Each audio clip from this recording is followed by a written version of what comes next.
is a dissection. You can say a map, a blueprint of what existence looks like. For my flesh I behold God, by looking at the human structure, how we too are made up of two forces. One is the details of our beings, our bodies. We have the faculties that manifest inside of each container within our beings. And then we have the general all-encompassing, the will power, the desire, that is a much more general, a much more hovering force that's closer to the essence of what we want, but it is not yet broken into detail. And on contrasting these two will help us understand how we get from the details, how we get back to the so-called source. This is perhaps the most profound discourse, mystical and Chassidic discourse ever delivered. It's definitely the longest. And it began being delivered Shavuos, the holiday of Shavuos, in the year 1912 by the Rebbe of Chabad, known as the Rebbe of Rabbi Shalom Dovber, the fifth Chabad Rebbe, and it was delivered in the city of Lubavitch, a city in Belarus, White Russia.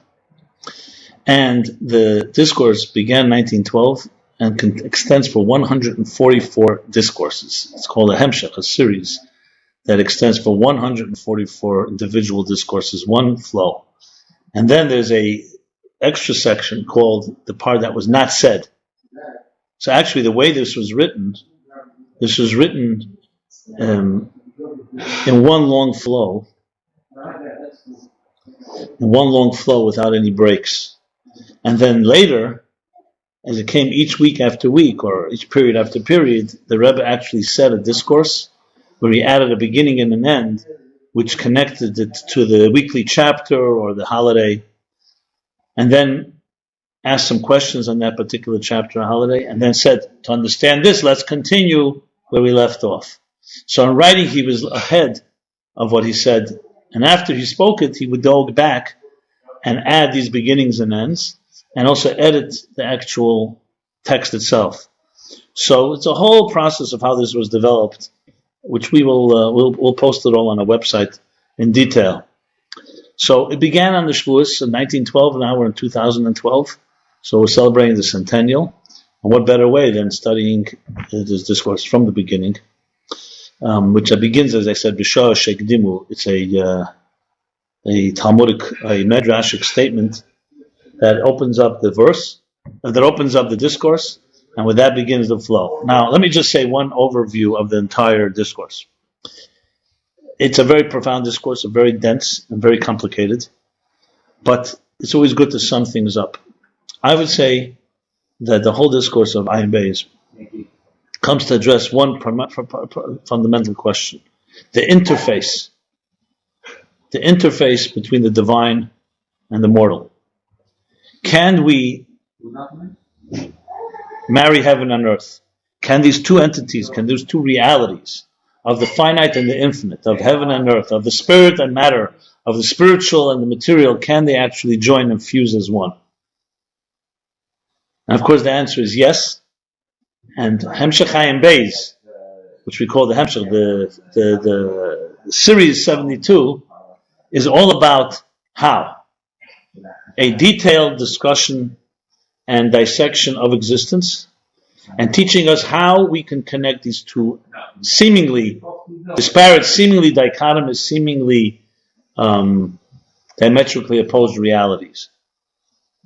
So, of course, it goes into much detail because it's not just a philosophical academic exercise, it's also going into how to do it in specific detail, how to go away and actually live your life in a more divine way. Now, of course, the challenge is that we begin our lives, or at least in our perception, that we are self-contained, we are self-absorbed, self-interest, narcissistic creatures, interested in our own survival of the fittest, the id, or whatever other name you want to call it.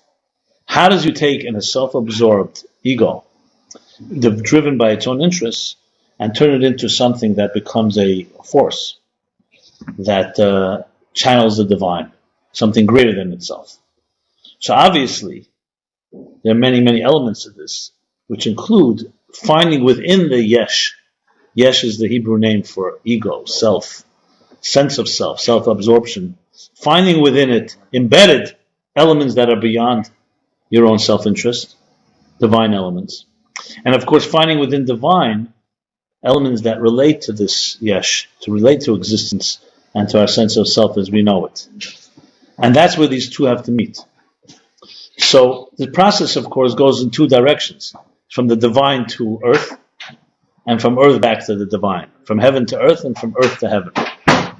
And in the beginning of the discourse, which is going to be the first bunch of chapters, is a dissection, you can say a map, a blueprint of what existence looks like.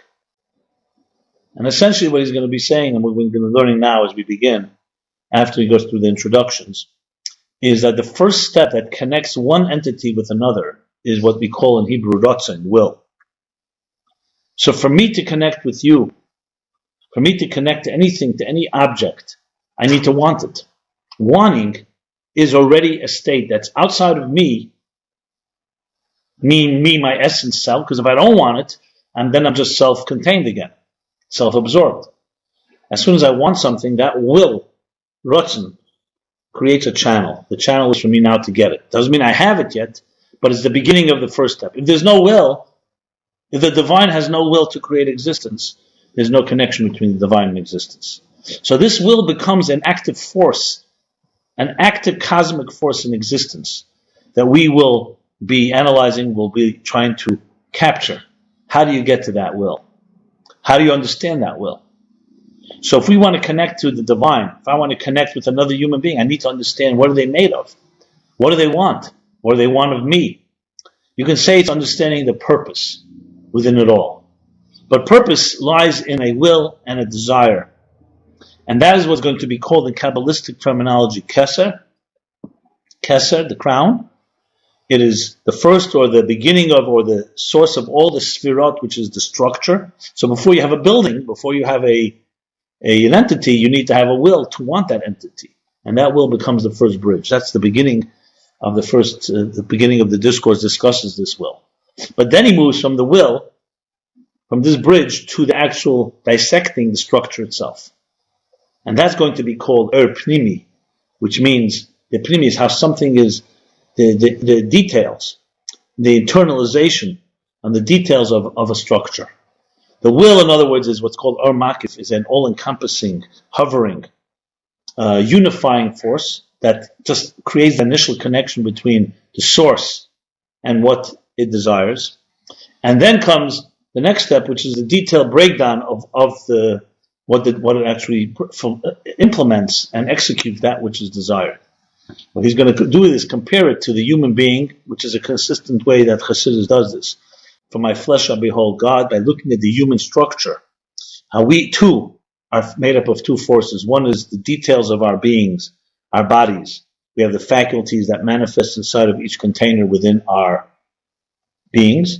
And then we have the general all-encompassing, the will power, the desire, that is a much more general, a much more hovering force that's closer to the essence of what we want. But it is not yet broken into detail. And on contrasting these two will help us understand how we get from the details, how we get back to the so-called source. So that we'll begin studying it inside. Page 1, chapter 1 of Hemshech Ayin Beis. The titles of Chag HaShavuos, Hemshech Ayin Beis, which is the Shavuos, the year is 5672. We are now in 5772. Or in the Hebrew, or in the English equivalent would be Shavuos 1912, and now we're 2012, 100 years later. So he begins with, as I said, with a chazal. Chazal is a statement from our scholars, from our sages. At the time that Israel, and this is talking about Sinai, the events at Sinai, that's hence connected to Shavuos, the holiday of Shavuos, when the Sinai revelation took place. So it says, at the time, at the hour, when Israel preceded Nasa l'Nishma, that when they were told that God has a mandate that He wants to share with them, so they said, Nasa, we will do, but Nishma, we will understand. We will do and we will hear, or we will do and we will understand. So the Chazal is saying, the sages are telling us, the time, the hour that Israel proceeded by saying we will do, and then we will hear, we will understand, Yordim Malachi Hasharis, the angels, the angels, the presiding angels that serve God, descended, they bound for the Israel 2 crowns. Echad keneged nasa, ve'echad keneged nishma. One corresponding to doing, and one corresponding to listening. So again, when Israel proceeded by saying, we will do, we will understand, the angels, the presiding angels, descended, and they bound 2 crowns. Basically, it means that they created 2 crowns. They knitted or they weaved 2 crowns. One, the crown of nasa, that corresponds to doing, and one corresponding to listening. Now the Rebbe Rasha begins. Mashmoisin, what this apparently is saying, who? The Mashanitnu lehem haksarim hu mepnei shigdimu nasel nishma.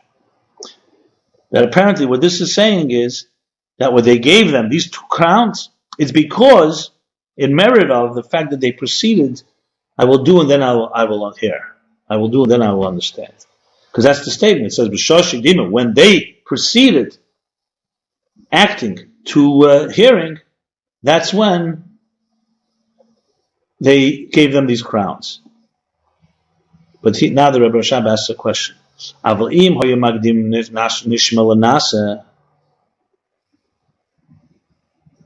it's not yet a question, I'm sorry. Which means, but if they would have proceeded by saying we will first hear and then we will do, they then would not have given them the 2 crowns. The fishashmiu b'shvil ha'asiyah.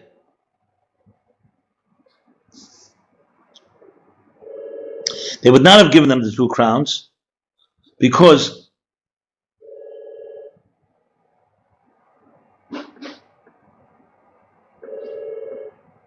then the shmiya, the listening, is in order for them to do.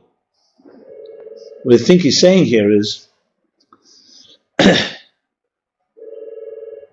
they deserve 2 crowns because they preceded the acting before they will hear. But had they not proceeded, if it went the other way around, if they will first hear and then they will do, then it makes sense. We hear, then we will do. So the whole hearing is in order for the asiyah, so there's no point of giving them 2 crowns. But this seems to be a problem, because but then afterwards when he says 1 crown corresponding to that we will do, and 1 crown that corresponds to we will listen. From here it appears, in the second half of the statement, that the 2 crowns are just simply because they said 2 things. We will do and we will hear. It has nothing to do with the preceding of one before the other. So the beginning of the statement appears because they preceded doing before hearing. That's why they got 2 crowns, 1 for hearing, one for doing, 1 for hearing. Had they not preceded it, they would have only gotten 1 crown, because it would have been 1 flow. We hear and then we do. But then afterwards he says 1 crown for doing and 1 crown for hearing. Appears from that they're just because they said these 2 things. Shahade eina emer echad keneged nasa v'nishma echad keneged mashikdimu nasa nishma. Because he doesn't say, the sages don't make a statement that 1 crown is for doing and for listening, and 1 is for preceding doing before listening. So what's going on here? Is it because of they preceded it? And if that's the case, that makes sense of 2 crowns, and then, or is it because they said these 2 things to hear and to see? To do and then to understand. By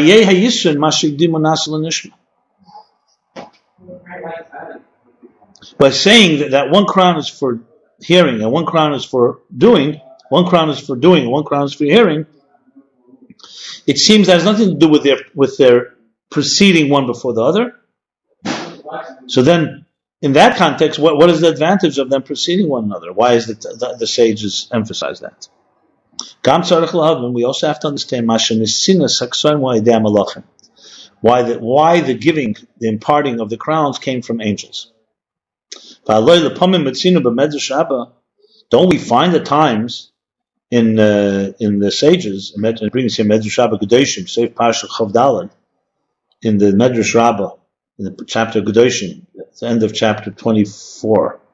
So there we bring Moshel HaMelech, an analogy, an example from a king, Shebnei Medina Otru Loi Gimul Ataris, that the people, his nation, they bound for him 3 crowns.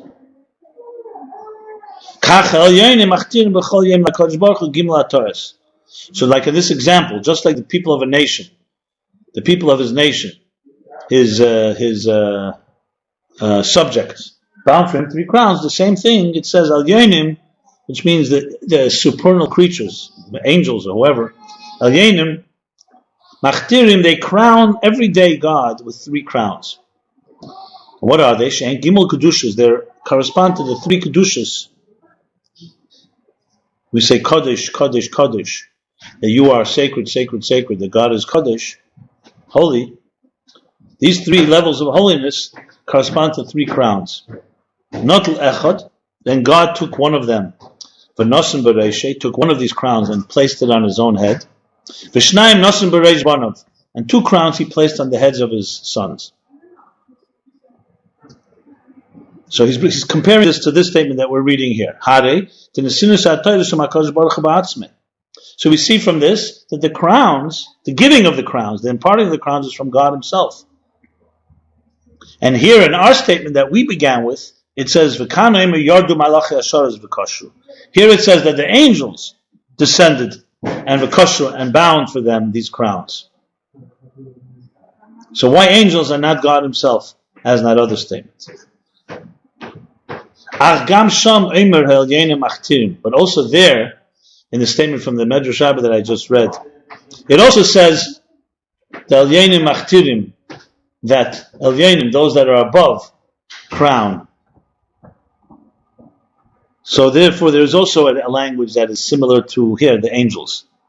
But there's the distinction there, it says only angels, and here it says that God is the one that places these crowns, one on his head and 2 on this head of his shoulder. Now he continues. You see, he's beginning here, developing. We're getting out of the gate here, okay? Developing the concept of the crown.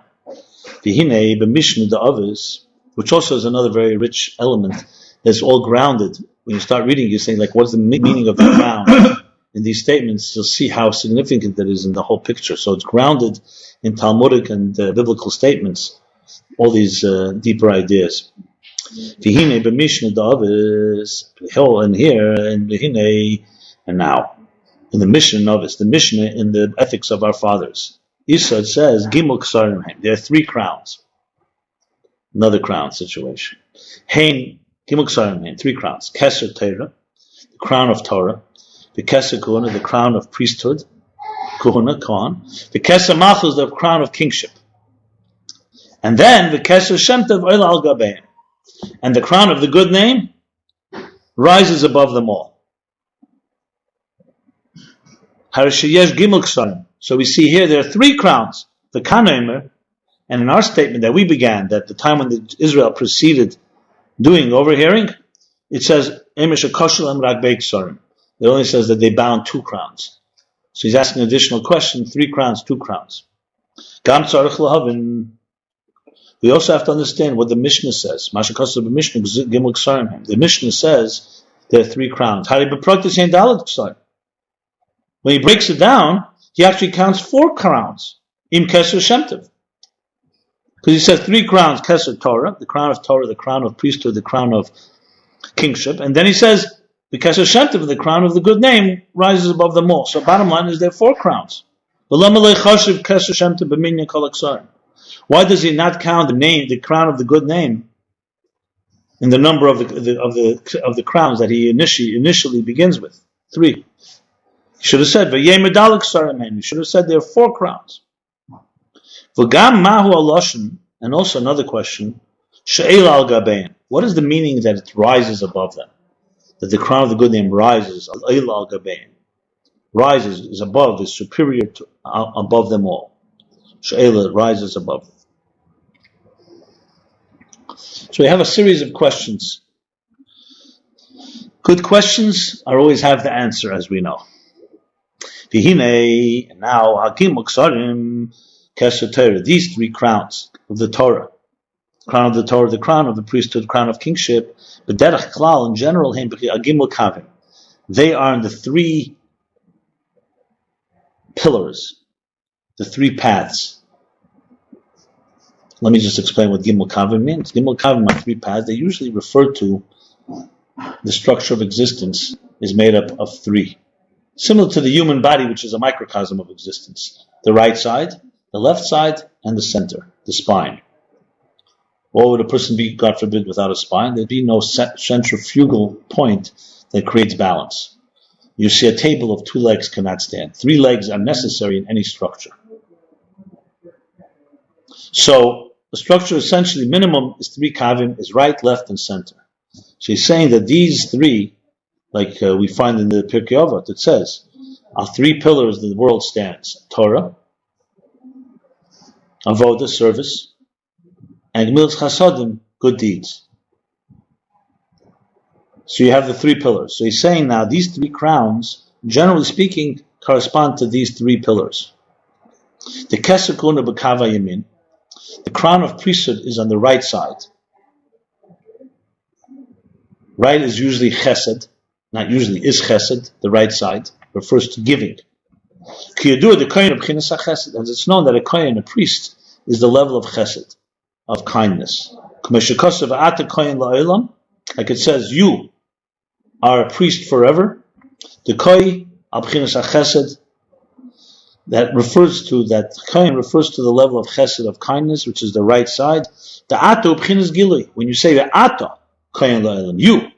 Whenever you say you is a revealed term. When I say him is a hidden term. So in Torah, when you say ato, whenever you say ato, loshen noichach, it means, loshen noichach, as he's present, it means the person is there. So if I refer to someone you, it means I'm seeing this person. I'm able to point to him. I'm able to identify him. When I say he said, means he's not here. When you speak to someone, you don't say he, you say you. When you speak about someone that is distant, you say he, him, he, she. The ato b'chinas gilus. Ato means revelation. Shezoah hefesh bein ato lahu. The ato l'neichich. That's the difference between you and who, him or her. Ato means I'm directing my words to someone specifically, it's revealed. And who means someone that's not right, it's concealed or not here. The chesed hu b'chinas gilui. And chesed is also the level of gili, revelation. When something is, when you're a kind person, kindness, you're giving. So it's a form of revealing. It's a form of revelation. It's not a form of concealment and withholding. Gevura, for example, which is the antithesis to chesed, would be concealing, would be withdrawing, would be in some way limiting the flow. The gas, pressing the gas, would be chesed. The brakes is gevura. So ato refers to chesed, giving, which is the right beginning of gili. And chesed is actually the beginning, the root of all the human emotions. All begin with love, with the giving of love. Every emotion begins with love. That's how Chassidus sees things. They begin with the concept of giving and love and revelation. That's also called yoim. Shenikra gam ken yoim. That's why it's also called yoim. As it says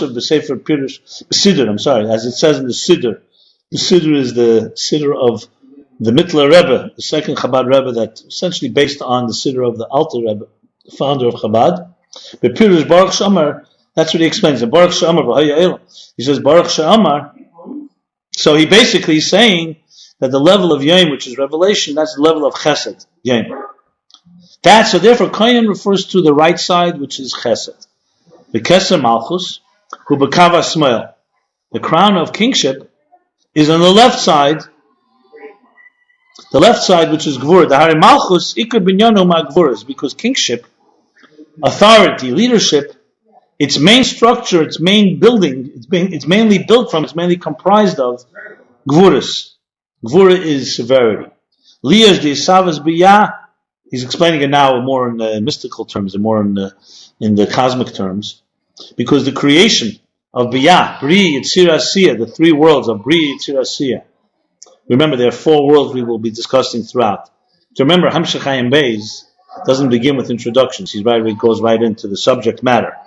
So he says the creation of Bri, Yitzir, and Asiya is creation, formation, and action, the three lower worlds. Atzilus is the world of unity. All the transmissions and revelations in the world of Biyah, Kolhu Al-Yedei Malchus. Everything comes from Malchus. Malchus is considered always the lowest of a world. It's like the king, the authority, and the leader of the world that it stands above. Al-Kain Binyanum Hu Ma'Gvuras. So therefore, that's why its structure, its building comes from Gvura. So Kesser Malchus therefore is the left side. Kesser Malchus of Bekava smells on the left side. Malchus, because Malchus comes from Gvura.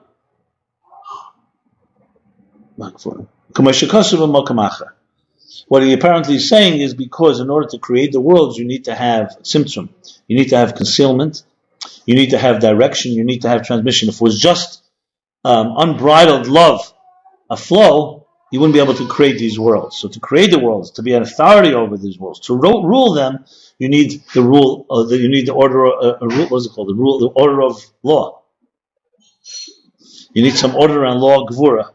So Malchus, therefore, the crown of Malchus, as opposed to the crown of priesthood, is the left side, which is Gvura. That's how you govern. You govern with Gvura. And the third. That's why the crown of Malchus. Also, the crown of Malchus is also on the left side, the left arm. Kav Kav can also be the left line, the left pillar. The Kesser Teru b'Kav Emtzai, and the crown of Torah is the middle spine, the middle path, the middle pillar.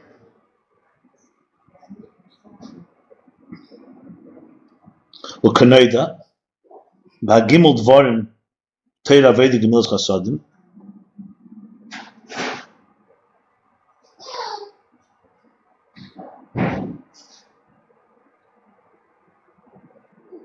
Ukanoida.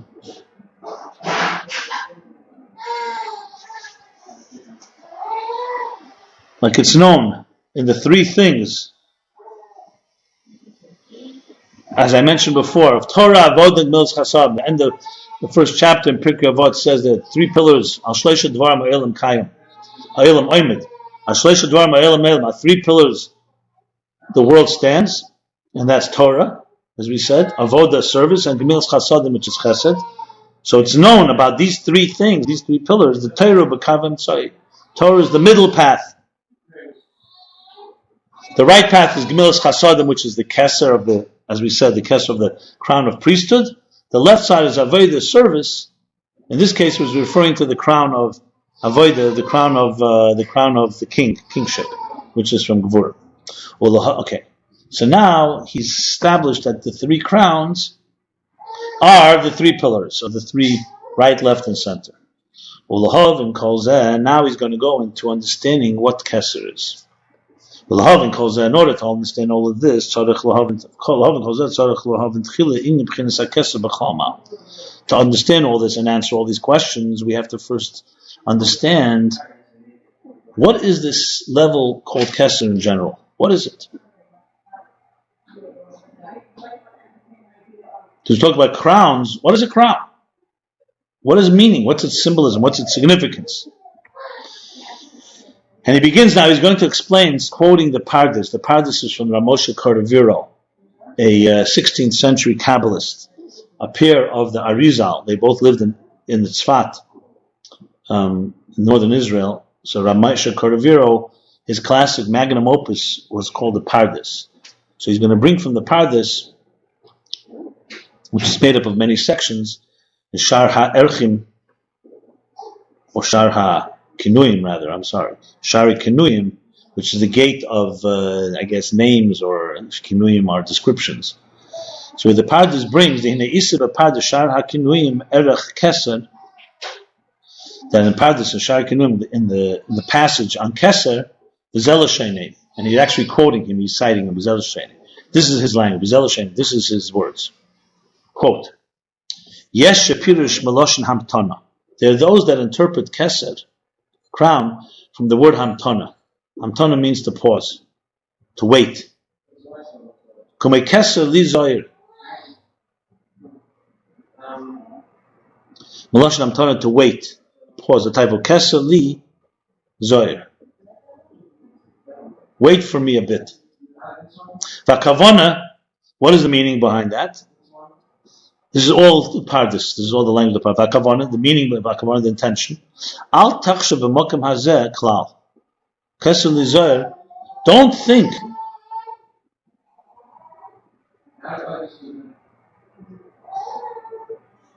Don't begin to process. Don't concentrate and think about the mokem hazeh in this place at all. Omnam hamtin achi yispashet v'os tuchel ohavin. So Kesser li zoyer is interpreting, meaning, wait for me a bit, meaning don't jump and interpret what you're hearing right now, but wait until it spreads, and then you'll be able to understand. It would be like a teacher is conveying an idea, and the student right away jumps and wants to understand. She says, no, Kesser li zoyer, wait. Pause. And wait till the idea develops, or wait till something spreads forth, and then you'll be able to understand. So Kesser in this context means a type of waiting and pausing, a type of patience, to be patient. Okay? Kein pirshu haga'enim. Kein pirush haga'enim. This is how the Go'enim interpret this. The Go'enim are the generation that came after. There were the Tanoim and the Amoraim, then came the Rabbonos Avaroi. The Go'enim are the ones that come before the Rishonim, basically the 9th, 8th to 10th century. Or the earlier, even 7th to 10th century. So this is the interpretation, the first meaning of Kesser in the Pardes, from the Ramak, which means patience, to wait, to pause. He adds in the parentheses here,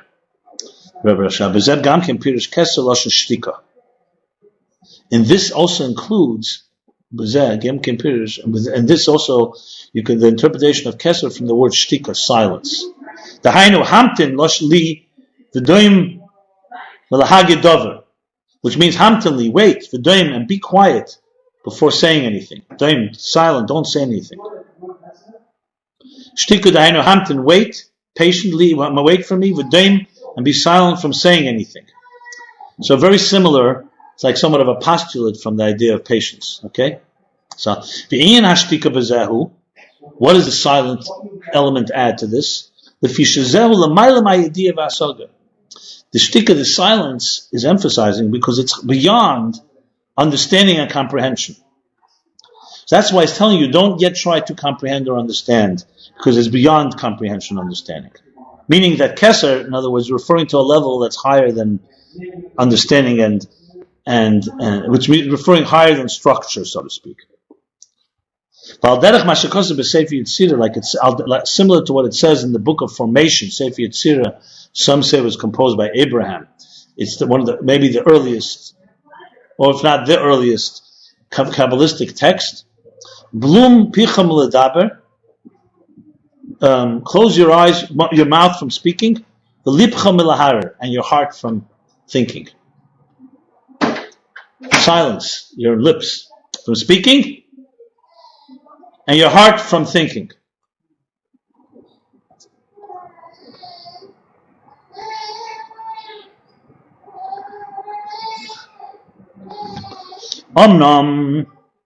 However, from Mashakos of Hamtin Achi Spashet, but this is the Rebbe of Chabad analyzing the words of the Pardes. But from what he says, wait till it spreads out, move in the Makom Mokim Haschol Dover, Shiyim Mezei Spashas Vigili. However, from what the Pardes said, wait, be patient, means that it's not completely beyond your comprehension. It just means right now, don't jump. Wait, be patient, until it spreads forward. So, at the end of the day, it's still the beginning of the transmission, and there will be a hispashas begili. It will spread out and will be revealed. That means that Kesser, that's why Kesser is from the expression hamtana, to wait, to be patient. Silence would imply complete silence. that you cannot comprehend it. It's beyond you. And whereas hamtana, patient waits, is referring more like at this stage you're not yet there, but it's already the beginning of a revelation. Kesser.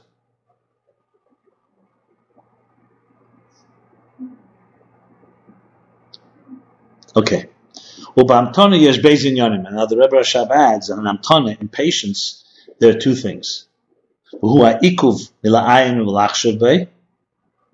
Number one is ikuv, is holding back. Let me say holding back. How would you say holding back? Ikuv. Refraining from concentrating and immersing in the idea. So he's like saying, be patient and hold back. Ikuv. Hold yourself back from immersing and concentrating on it. But it also has another meaning. Has another inyan, has another thing in it. Another element, another component. V'gam inyan hatikva, the component of hope. And he says in Yiddish, as mekenep is der warten davon, that you can anticipate, you can expect something from it. And that's the hope that it'll expand and it will be revealed. And look there in Rashi on the verse, I guess Kesser Lizoyer, Kesser Lashon Huchal Shu Inyan Hatikva. That Kesser is from the meaning Huchal, which is the idea of hope, Huchal, to anticipate, to await. This is the idea of hope. Be silent in the eyes of Hashem and wait, stand in silence and awe for God, and await His appearance. So he's essentially reconciling and saying that in Pardes, the first interpretation of Kesser is patience, waiting. Wait till it spreads out. Wait till you're able to contain it. The Rebbe of Chabad adds that in this there's also the idea of silence, but he explains that silence can imply that you'll never get there, that it's beyond your comprehension. Whereas patience means you will get there. So he in a sense reconciles by saying that the patience of Kesser has two elements. One is right now you are resisting, you are withholding, you are refraining from concentrating on it and having patience, but there's also hope. It's not just silence. It's also hope and anticipation, expectation that something will come out of it, which will be the beginning of the revelation.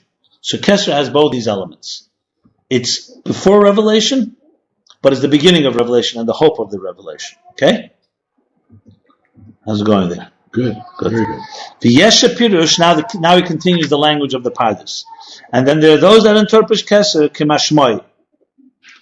There are those that interpret Kesser literally. Or kemashmoi, as the word implies. Hainu Kesser v'atorah, which means a crown. The first interpretation is not a crown. The first interpretation is patience, is waiting. Now we're already talking about a crown. Vatam kamoisha kesser. And so what's the significance? What's the meaning of a crown? So patience, we understood what it means. Is the patience before the revelation, which includes the hope of the revelation. What is the meaning of crown when you say literally, when you say as the word implies? Hatam, the reason is, I'm now page 2. Just like the crown is the head, atop all the garments of the body, like you see practically. A king puts on a crown, the crown is above all the other garments. He can dress beautiful shirt and pants and robe and all the other garments that a king may don. But the crown is on top of it all. So just like the crown is above all the garments of the body, Kain midazu, so too this faculty, this midah, this faculty, this force, reish l'chol atzilus, is the head of all of atzilus. Remember, atzilus means to impart. So atzilus is the entire structure, cosmic structure of existence right now is being called atzilus.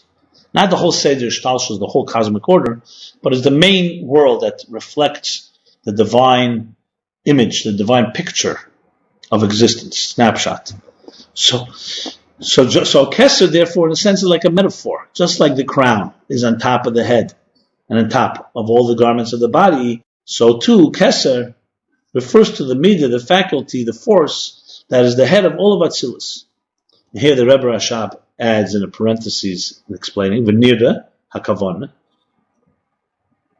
and I feel, or v'nirda, it appears that this is intention. The intention of the parasha is that what he really means to say, be more specific, is the head of all the transcendent energies of Atzilus. I'll explain in a moment. Like the garments of the head, namely the crown here, is the head of all the garments of the body.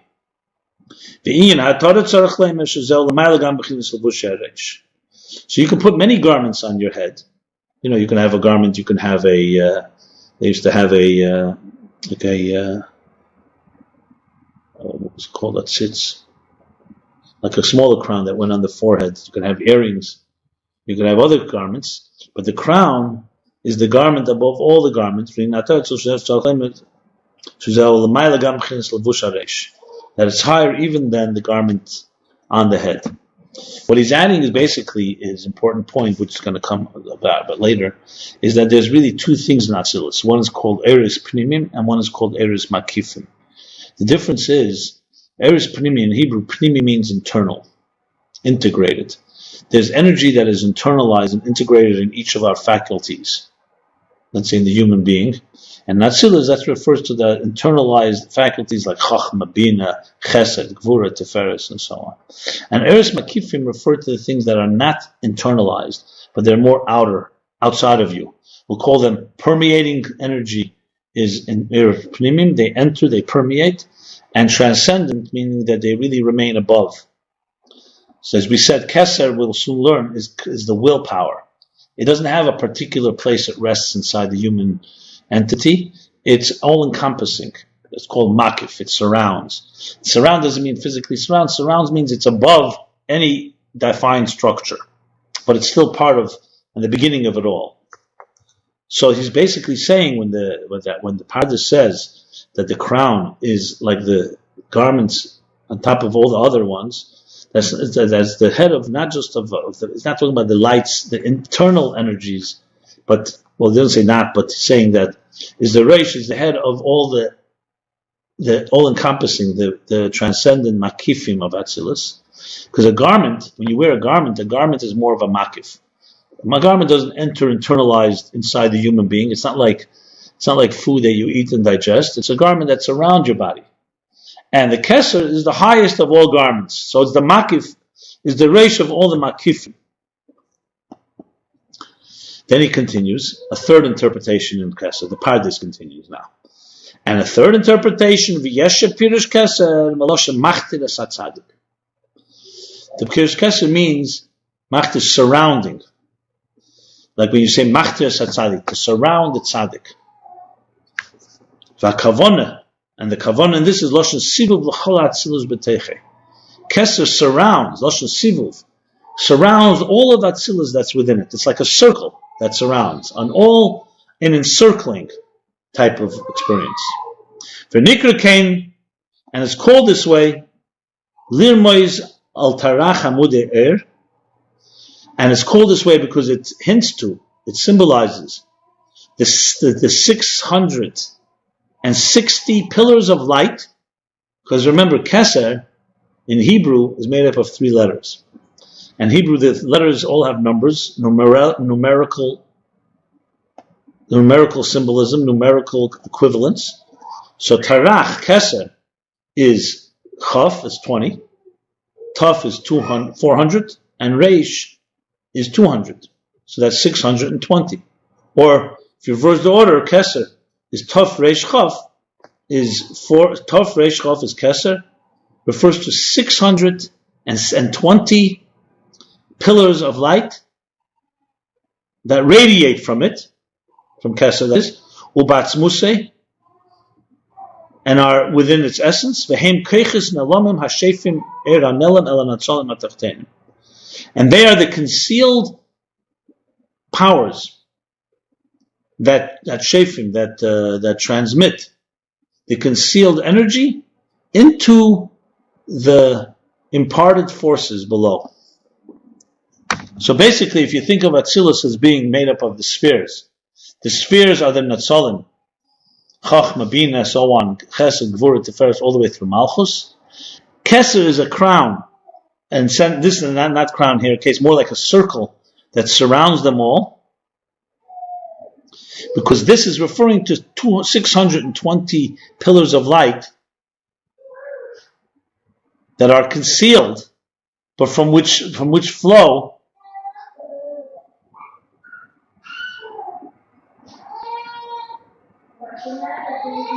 concealed energy into that which is inside the circle. So there we have three interpretations of Kesser. You said initially there were 660 pillars of light. It was a mistake, 620. That was a wrong. Okay. That was a slip. So the three interpretations of Kesser I'm going to sum up now. Three meanings from the Pardes.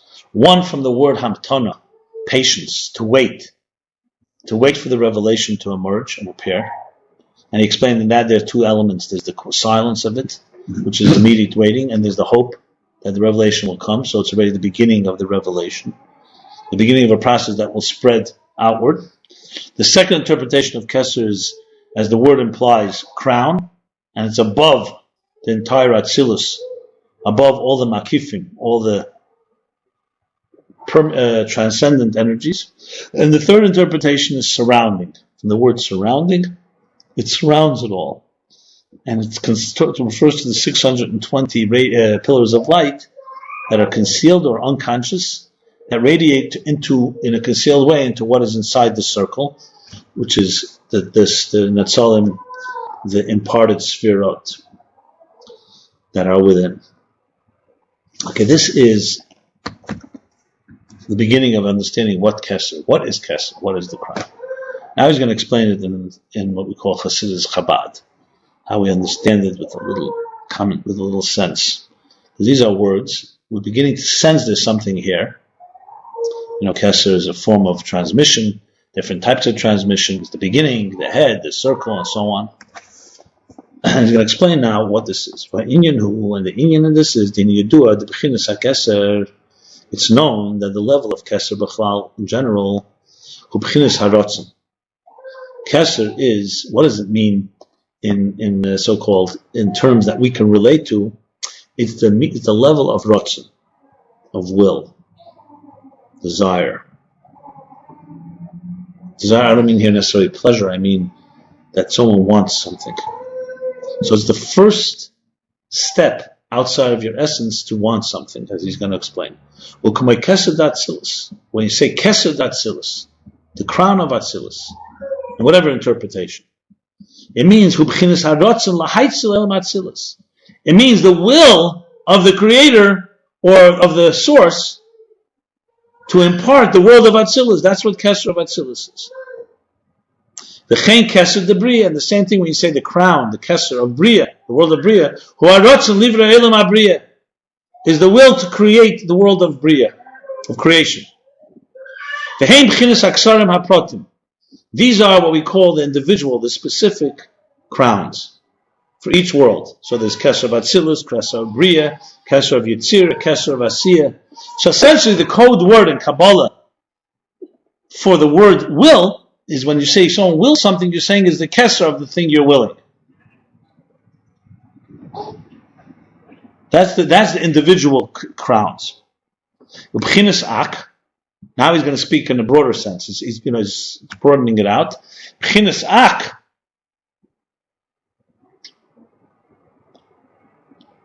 The level of Ak.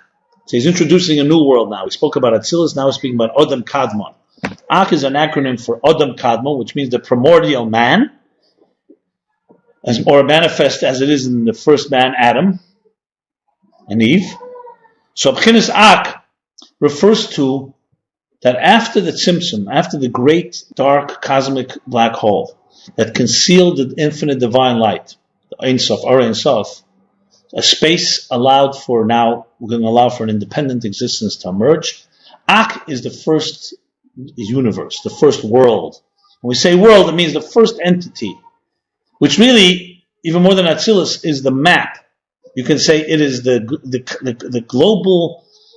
global map, or blueprint even, of everything of the entire cosmic order. That's Ak, which will be discussed at length further on in the discourse, in the series of Ayin Beis. What he's saying now is that Ak is the universal Kesser. The Kesser, detailed Kessers, the detailed crowns, is the will of Atzilus. There's the will for Bria, and so on. But what is the general will for all of existence? That's called Ak. That the crown for the general cosmic order of all of existence, from it and below it, from Ak, is the Kesser, the crown, which means the will for all of existence, is the world of Ak. Like the Mishnah's Chassadim, one of the great Kabbalist student of the Arizal, writes the Ak b'chinas arich the dal el mizbiyah. He writes, the Mishnah's Chassidim writes that Ak is the level of arich for the four worlds of Atzilus, Bria, Yetzirah, Asiyah. Here he's introducing yet another term, which I shall explain. In Kesser, in the crown itself, which we shall learn, there are two parts.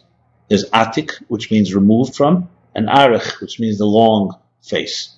Basically, it's referring to the lower dimension of Kesser. So this Mishnah Chassidim says that Ak, Adam Kadmon, the primordial man, is the level of Arich, essentially the lower level of Kesser, to all the four worlds of Atzilus, Bria, Yetzirah, and Asiyah, which is really the entire cosmic order.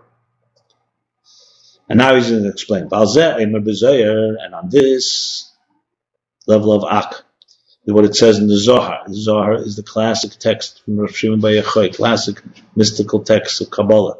That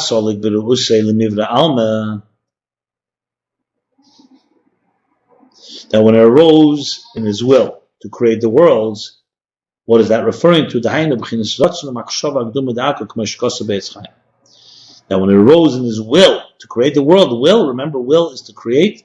This is the will of the general will, the all-encompassing will of all of the cosmic order, the entire cosmic order.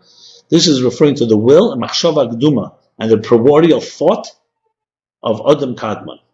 Like it says in Eitz Chaim, which is the classic, one of the classics, the classic magnum opus of the Arizal. So he's citing here all these different sources. We have so far the Pardes, we brought the Zohar, we brought the Mishnah Chassidim, we brought now the Eitz Chaim. And even more general to this, so he's moving now to a third level of will. So far we defined individual crowns, which is the will that defines and the will to create each particular universe. We've talked about the general will of the cosmic order. Now he's going to talk about the will that is before the Tzimtzum even. The will for existence altogether. And in a more general sense, we're talking about the will, the simple, the indivisible will in the infinite divine light, Ein Sof, before the Tzimtzum, before the concealment. That's the most general will, and he quotes here, like it says in the book Eitz Chaim, the book I just mentioned, when it arose in his indivisible and simple, seamless will to impart and to create, that is this general will that he's talking about. The kolzeo b'chinas Kesser b'chol madrego medrege shekel ba'atzmei kol ma she'oleh b'chinas rotzen zeh. All this is the level of Kesser, of the crown, in each level according to its level, that encompasses within it everything that arises in this level of will. So when you say you want something, I want a house. Every detail of that home and that house is included in this Kesser, in this will. I want a particular house. I want to have the world of Atzilut. So that Kesser includes everything in Atzilut. I want the world of Bria. It includes everything in Bria. I want the entire cosmic order. That's Adam Kadma. I want existence in general. That's the Kesser, the Retracing, that is there in the infinite divine light before the Tzimtzum. So whenever you say Kesser, you're referring to a will that encompasses everything that's inside that will be resulting from that will. And then when it emerges and naturally conceives that which is concealed and encompassed and included in that will, and when it comes and it's revealed, this will then remains surrounding and encircling everything that exists. So basically two things that this will has. One, it includes everything that will come from this will, no matter what level it's on. Number two, once it emerges, so let's go back to the example of the house. The will includes the entire house, everything that will be in this detail, in this structure. And then once the structure actually is built, the will still remains there hovering and surrounding the entity that it willed. You see? So it's not just the will wills something and then goes away once it happens. The will remains a force that always remains hovering over there. The will that you had in this particular entity that you created or you conceived of or imparted. Well, Kesser Atzilus, like the crown of Atzilus, like the Kesser of Atzilus. Kol Esser Atzilus. It encompasses, it includes all the 10 spheres of Atzilus. Ukeshanetzel Atzilus. And once Atzilus is imparted after the will, meaning once it actually comes into reality, so the Kesser continues to surround and encompass all of Atzilus. So it includes that all the 10 spheres, and then after the 10 spheres emerge, it remains a surrounding force around these 10 spheres. As it's known that the circles, the spheres of Arich, which is the lower level of Kesser, as we discussed, surround all of Atzilus all the way to Malchus of Atzilus. So think of it this way. If Kesser is like a circle, the circle, before there's any details in it, includes the potential of everything that will emerge. And once it emerges, the circle remains there, in a way like a protecting force. Okay?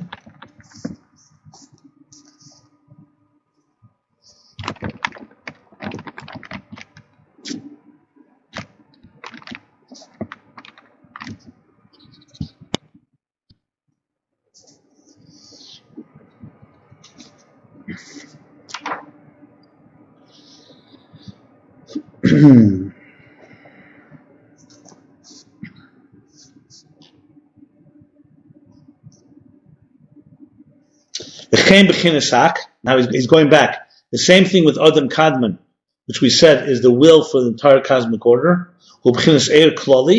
Is a general and very all-encompassing energy. Shekel Hakol includes within it everything.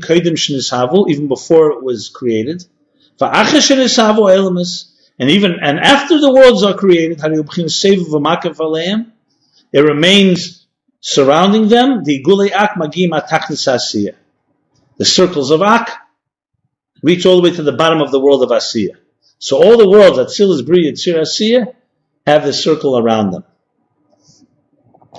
And now he's going back to the third level. Remember, he's talked about 3 different types of Kesser. The detailed ones for each world, Atzilus, Bri, and so on.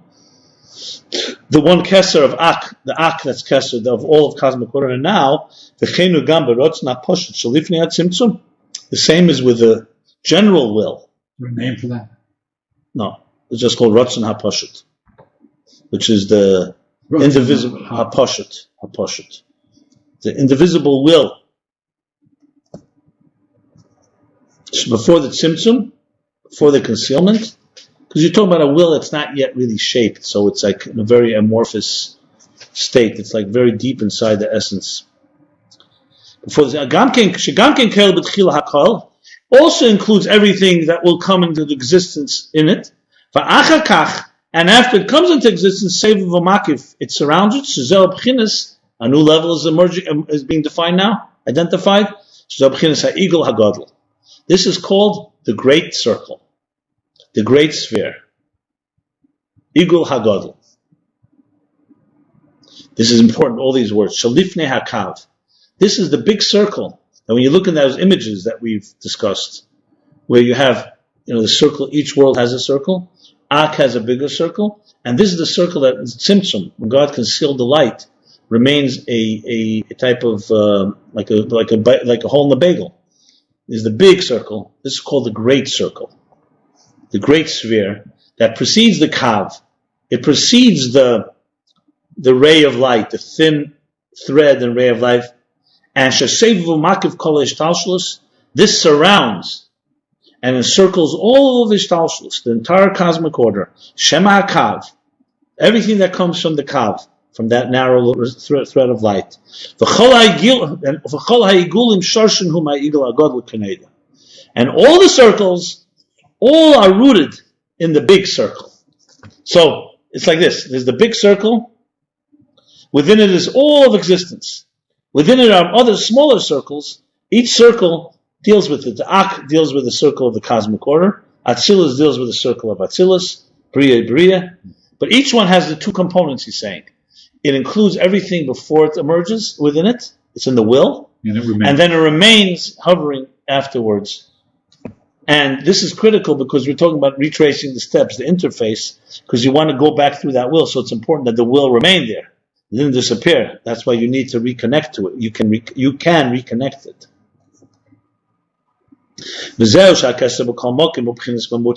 Now comes a very critical point where he starts talking about the interface. And this is what Kesser is in every place. Kesser is the intermediary. Mamutza. The word mamutza means intermediary or interface. Classic interface example is a translator. It's basically a force, a factor that connects two separate entities. That's what an interface is.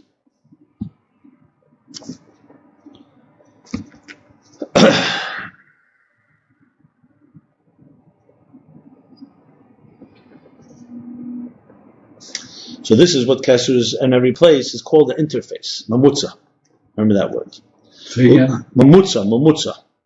In Hebrew, the transliteration would be MEMUTZAH. Mamutza. Kesser, that's remember now again, we're talking about three levels of Kesser. The Kesarim Pratim, the detailed ones for each world. The Kesser Kloli, Ak, Adam Kadman, for the cosmic order. And the Rotzen HaPoshet, the Igul Hagadol, which is all of existence. So, for example, now he's saying this Kesser, this crown, that includes everything within it beforehand and surrounds it afterwards, is the intermediate interface. Like the crown of Atzilus, the Kesser of Atzilus is the interface between the Maitzel, the imparter, and what he imparts, the source and the impartees, the spheres of Atzilus. The Chen b'chol madrega hanal, chol madregas hanal, and the same with all the levels we discussed earlier. In each world, Ak, Ratzon HaPashut, whatever level we're discussing, HaKesser Amamutza. Kesser is the interface. V'chenu gam ba'elam esabiyah, and the same is also in the worlds of Atzilus, Bria, Yitzir, Asiyah. The Malchus, Atzilus, Shanasa Kesser Labria. He's introducing another new idea. Remember we spoke about Malchus is what governs and rules each world.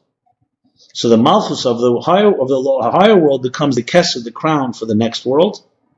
Shamalchus, the Malchus, Atzilus, Shanasa Kesser Labria. Harizem Mamutza ben Atzilus Labria v'chem Labria leYitzir. So also within each of the worlds, the Malchus of the lower world becomes the crown of the next world. So essentially, Kesser becomes the higher world. Right. The Malchus of the higher world becomes the crown of the next, the Kesser. So essentially, Kesser becomes the intermediary, the interface between the worlds. So Malchus, the Ein Sof, which we will learn later about, Malchus, the lowest level of the that's in the Esospheres Agnuzis, in the hidden spheres, which are the hidden spheres, the potential state of spheres in the energy before the Tzimtzum, that Malchus will become beginning of the Kav, which becomes the Kesser, like the crown, above Ak. So everything always has that intermediary element. The lowest level of the higher dimension becomes the highest level of the lower dimension. So there's never a disconnect. This establishes that we have stepping stones as we climb this ladder, as we retrace the steps, or both ways, and how creation comes into being, how existence comes into being, and also stepping stones to retrace our steps. So imagine, for example, someone thinking they got lost. We don't get lost in this universe. You have the steps to get back. That's why it's so important, this. Okay? Now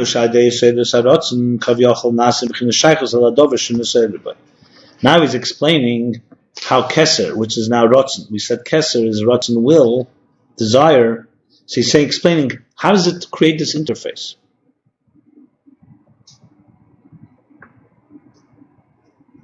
So we established that it's will and desire. Now he's going into the interface element. How does it create the interface? Because when a will awakens, is aroused inside of a person, well, not person, he's talking about God. When there was an awakening, kavyochel, because, so to speak, because you can't really say an awakening before and after. So to speak, when there's an arousal of will, that creates a shaykhus, a connection, some commonality with the thing that you were aroused by, or aroused for, to the thing that you are aroused or awakened to. I'm giving an example from a human being below. The kedim sheneseder, before there was an arousal or awakening in the seder. See you there. Before he awakened, what's the right word? I don't say aroused, not awakened. We say that before the early signs, the Seder means to wake up. Before something began to emerge, before something began to be, before any will began to really emerge from him, awaken from him, to any particular thing, he's completely apart from it. He has no connection to it. So before someone wants something, what connection do you have to something that you have never wanted, never desired? You have no connection to it beforehand.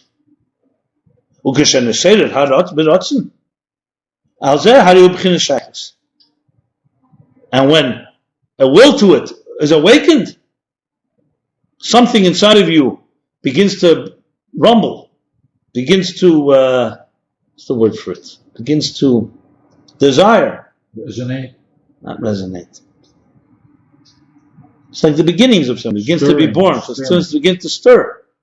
Yeah, it begins to stir. The stirrings of something for this, through this becomes a connection. So just imagine, here's a glass of water, here's you. You have no desire, you're not thirsty, nothing. You have no connection to it. It's there and you're here. The first connection happened when you want it. So you may not even have taken it yet. You want it. Now here, of course, we're talking about God creating that doesn't exist yet. But something you want. Or you want a house. You want a home to live in. Or you want to find someone to love and marry, have a healthy relationship with. These things create a connection. If a person doesn't even want it, they're definitely not going to pursue it, and it's not going to happen. So the first step in anything is the first desire. The first is that stirring, right?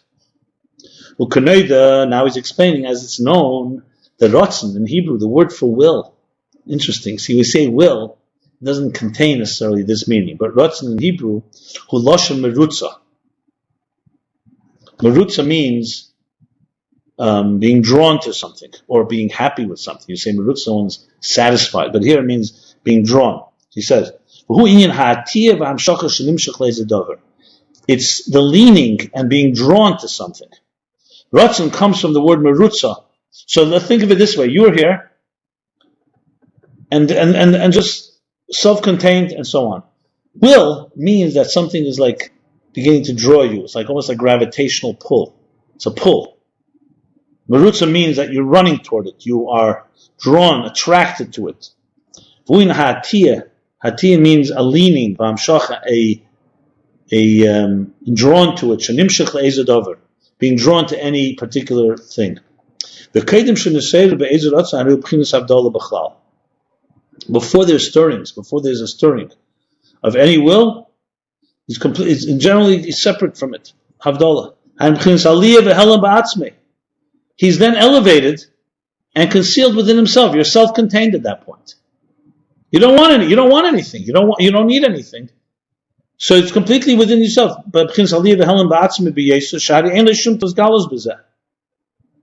It's completely concealed within himself, and because there's no revelation. Ratzon, will, desire, atiyah. Ratzon is already the atiyah, being drawn, the leaning toward it. It means leaving, exiting your own inner sanctum, and becoming in some way revealed, emerging, to something that's outside of you.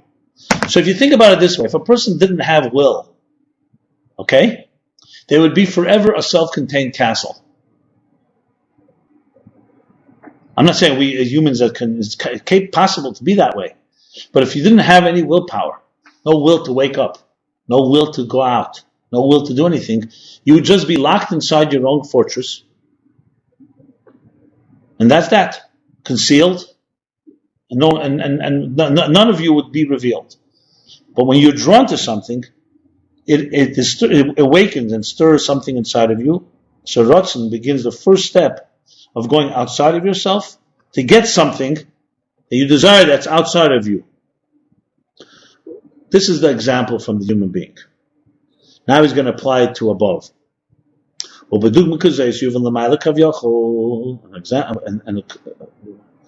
And similar to this, you can understand how it's above, kavyachol, so to speak. The keter is before the awakening, before the stirrings of the awakening of the will. For the universe, for the worlds, the infinite divine life was completely separate from all the worlds. Doesn't have any shaykhus at all, has no connection, has no similarity, no commonality, has no common denominator with the worlds, to the worlds. On the contrary, it's completely concealed within his own essence. And there's no gili at all, there's no revelation at all. It's completely self-contained within his own essence. And then he adds in a good 10-line,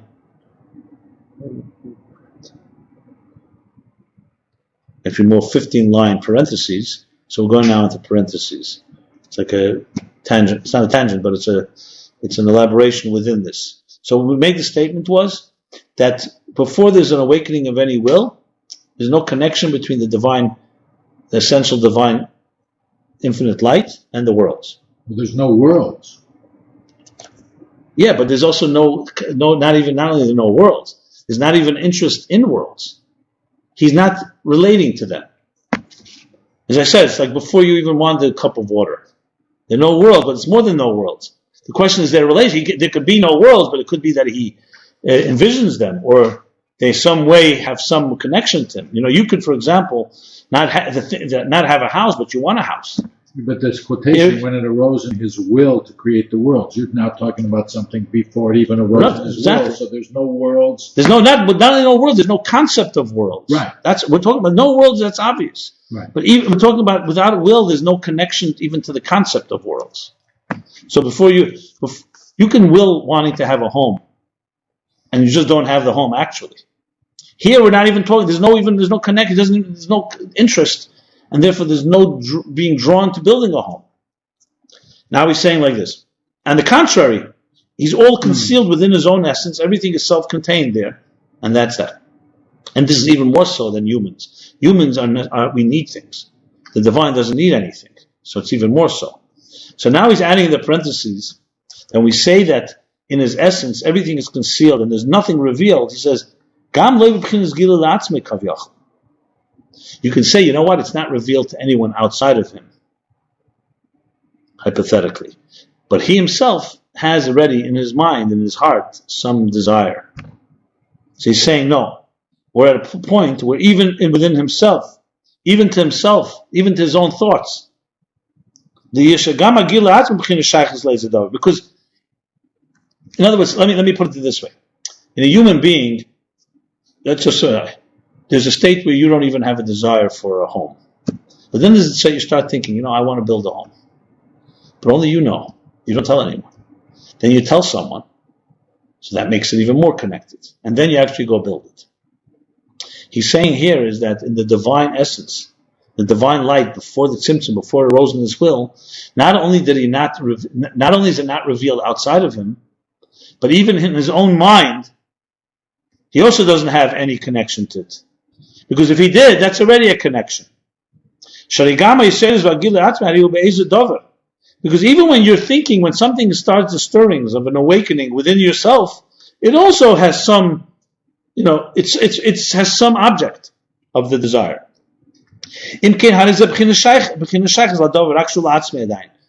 That means there's some connection to that thing. The only thing is it's still within yourself. He's just breaking it into levels because these levels are very important. But before any type of stirring, any awakening, there was no revelation at all. On the contrary, it was completely concealed, no revelation at all. What he just added was no revelation, not just no revelation, period, also no revelation even to himself. It's not like you know about it, but you haven't yet told anyone. Now he's going to say something. This is very thorough. He's going to qualify. It's possible now. It's possible for Giluyim la'atzmei shem b'chinas shaychus l'davar azulus. You could, for example, have things that are revealed to you that doesn't mean that has no connection to something outside of you. He's giving you an example. He's going to qualify because he said here that if it's revealed to you, it means you already have a connection to it. So he's saying, no, there are things that you could be revealed to yourself that have no connection to something outside of you. And he's giving an example, like pleasure. When a person just has pleasure from being, pleasure from his own essence. So that type of pleasure is not dependent on something outside of you. It's like basically the pleasure of existing. It's hard to maybe give an example with humans, but God. Just pleasure of being. Okay? So not that you need a cup of water, not that you need a house, not that you need Atzilas, Bria, Atzir, But he's qualifying, he says, that's true, there is such a thing. But you really can't call that revelation. On the contrary, that's more of a person going inward. It's elevating and going to the exalted nature of his own essence. That's why such pleasure is only somebody who is essentially an exalted or elevated soul. And in a time when he's in an exalted state. Let me just say, like a king, when he's in his ultimate exalted state, when he has pleasure from just a fundamental, essential pleasure that is not connected to any particular object. It's a pleasure just from the exalted thing itself.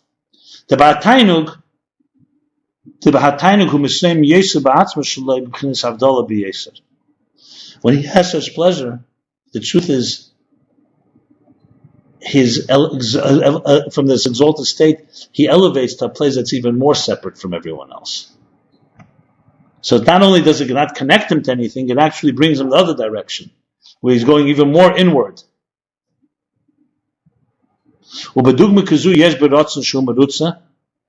An example for this is also in will, where merutza, where he is satisfied with something. Not that he wants something, but he's ki mashu merutza, that he's satisfied, he's content. He's explaining now, not just in pleasure, but also in Retracing, in Kesser. There's also the dimension where you just are content. You're content without having actually an object that's outside of you that's bringing you that contentment. So that's a gila. Ach ein bezeh hiseder sadayin. But this is not in the category of anything that's really what you would call stirrings, awakings. Only thing is, it could be a cause that will bring to some awakening. But on its own, it's not, you can't call this an awakening state. It's just a state of contentment. Now he's going back to before the he's finishing the parentheses. But when you do awaken with any particular desire or will, I feel it even to himself. Once you call it an awakening to something, that's already creating a connection to the object. And before it was awakened, before it was stirred, there was no revelation at all, even not to yourself. So he just qualified, he wanted to bring out that there's a level of experience that you experience within yourself that has nothing to do with anyone else, but that's not what he's discussing here. That's not, there's no before and after there. There's no state of awakening or not awakening. That's just an internalized state where you actually go deeper inside yourself. So now we're getting back to willing something.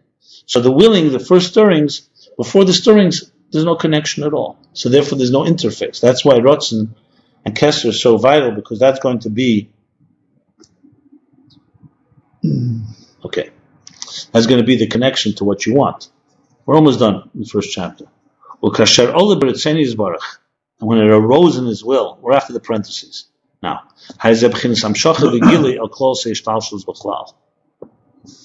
when he arose in his will to put existence into place, that was a being drawn and a revelation outside of himself to the general cosmic order in general, or to whatever particular world in detail that we talked about. So that's what the will does.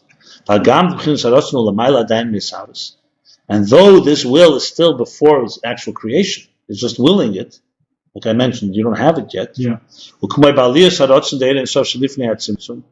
Like when it arose in his will in the infinite divine light before the tzimtzum. In order for there to be the actual creation of the world, you need to have the concealment of the tzimtzum, which will conceal the energy, the light. And also the levels after the tzimtzum. There are many concealments. Each world, each level, each gradation has another concealment. To come at tzimtzum ak, like the tzimtzum of Adam Kadmon, there's the tzimtzum that causes ak to come into place. The tzimtzum hadikna, the tzimtzum of the beard, means the tzimtzum of how it comes through the strands of hair. Nevertheless, what he's saying is, so even though the will creates the connection, but it's not yet created, nevertheless, it is the level of the interface. Because the energy has now at least reached the categorization. You can say it's now at least, proportionate to, relative to, it has now a relative connection. Before, there was no connection at all, before it arose in his will. Once it arose in his will, even though you don't have the entity yet, but you've created the bridge. We haven't climbed the bridge yet. We haven't crossed the bridge, but you've created the bridge. That in the air, in this energy, you have something that's already now relative and connected with, some way, with the worlds that will be created. And they will be created from this will. This will give creation to them. It will bring them into being. That's the end of chapter 1. So let me just read the summary of chapter 1 and we'll conclude here. Ketser, I'm on page 3. Begins Yiksha, he asks, the Mashma Shashnek Sarmem Preshigdimu. it appears from the opening, he's making a summary of this chapter, from the opening statement that the angels bound 2 crowns. So it appears from that was because they preceded Nasa Kainil Nishma, that first we will do and then we will understand.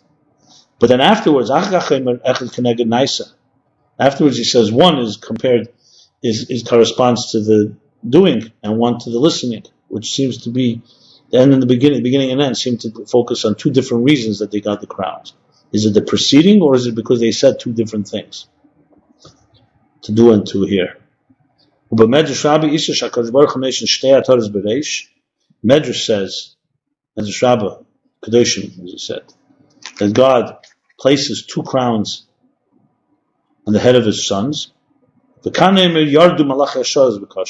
it says that the angels descended and they bound the crowns. God versus the angels. Well, Mishnah the Ovis and Ovis Isha Shleshik Saramet says there are 3 crowns. And then he breaks down 4 crowns. Where does that 3 and 4 crowns come from? The Medrash also? No, Ethics of the Fathers. 3 crowns: the crown of Torah, the crown of priesthood, the crown of kingship. These 3 crowns compared are the 3 paths, are the 3 lines, the 3 pillars. And then Yagdim Inna Kesser B'chlal. He begins by introducing what is Kesser in general. Gimel Perushim B'Kesser. Kesser has 3 meanings from the Pardes. Echad Loshen Hamtana. One is patience, to wait, and he says this is Hakova V'Atikva. This is the Hakova, Hakova, holding back, refraining, V'Atikva, and the hope. Those 2 elements in patience and waiting. Beis Loshen Atara, second from the word crown. Gimel Loshen Sivuv, and third from the word encircling. V'Yavayir, and he explains Kesser ad Reim HaMailis. Kesser, to the highest levels, is the level of will that encompasses everything and then surrounds and encircles everything. And that's why Kesser, wherever in every place, is a mamutz, is an interface. Because before the awakening of the will, even to himself, he's completely concealed and separate entirely from the thing that he wants, thing outside of him. And the awakening, the stirrings of the will, that is the drawing, the leaning towards his galus, his revelation leads to shaykhis, that he should begin to have a shaykhis, to begin to have some relationship, some connection. So the beginning of a relationship is Kesser. Therefore, it is the mamutza, because it creates the beginning of a relationship between 2 entities. Without which, take away Ratzon, you don't have that interface. That's chapter 1. Chapter 2, he's going to start explaining, to understand this level of Ratzon, this level of the interface, we have to start understanding the structure itself, what it's interfacing with. And he's going to dissect the structure and then travel back to the will, back to the essence. So this is chapter 1, page 1 till 3 in Hemshech Ayin Beis.